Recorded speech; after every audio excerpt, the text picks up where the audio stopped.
I'll start off, with the sad news that a lot of us know. JRTC in a week's time lost two former staff members, that were both great men, did wonderful things for us. First of all, Mr. Charles Dressler was a longtime substitute, after his official retirement from his #1 job, and then was working with both school divisions, JRTC as a sub. After I had an aide in alternative ed retired, I convinced him to jump in to help us for 5 years as an aide in the alternative ed program. He was a man that cared a lot about education, the youth. He did wonderful things with them. He kept talking to me about education. He kept asking me, when are you going back? Heading for a doctorate. And he was always asking those questions, always asking about the children, students, and how they were doing and what they were doing. So he is going to be greatly missed. A second staff member we just lost on Friday, Jeff Alleman. Jeff was here when I came here in 2005 as the head of the ETC, Educational Technology Center program. And then when the program was disbanded, he took on the IT position for Allegheny County Public Schools. Jeff was very knowledgeable in what he did.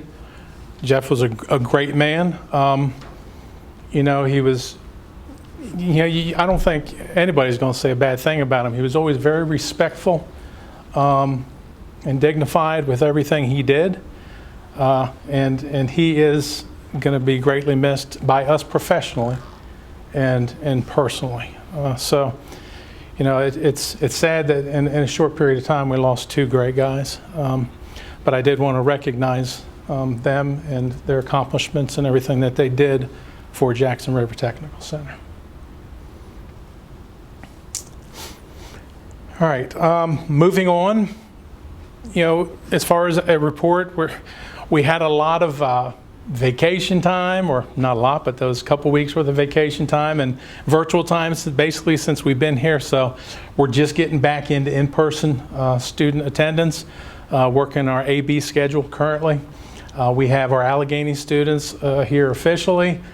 We do have Covington students that are providing their own transportation this week. I had two of them walk in the door this morning for one of the classes. Next Tuesday, our Covington students will start coming back to us for the remaining couple weeks of the semester to take our classes. Covington will provide the transportation because Covington gets their schools back opened up again next Tuesday. So you're looking forward to getting them back in the building and working from there. So we are at least getting people back in face to face, getting them working on some skills in the classrooms. So we are happy with that. But other than that, I don't have a lot of information to talk about, except for one more thing. We did get the grant, the CARES Act money grant information did come through. It was, I think, the day of or the day after our joint board meeting. We did get $14,465 with the grant. The way things break down, I'll pull this sheet out.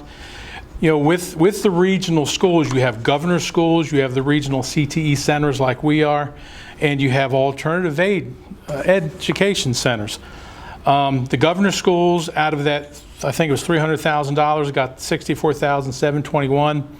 The regional centers total got $139,627, and the alternative ed type school centers got $95,652.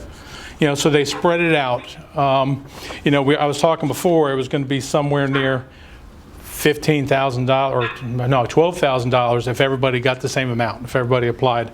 So we got a little bit above, what we may have if they'd just split it completely even to every regional school. So we were happy to get that, and it's something that we can spend over the next couple years. And to help take care of the extra things that we're purchasing. Some of them are on the bills list today of cleaning supplies and such to help keep down the COVID-19 and deal with any types of stuff like that. So I was glad to see that did come through. Does anybody have any questions on anything going on at the center?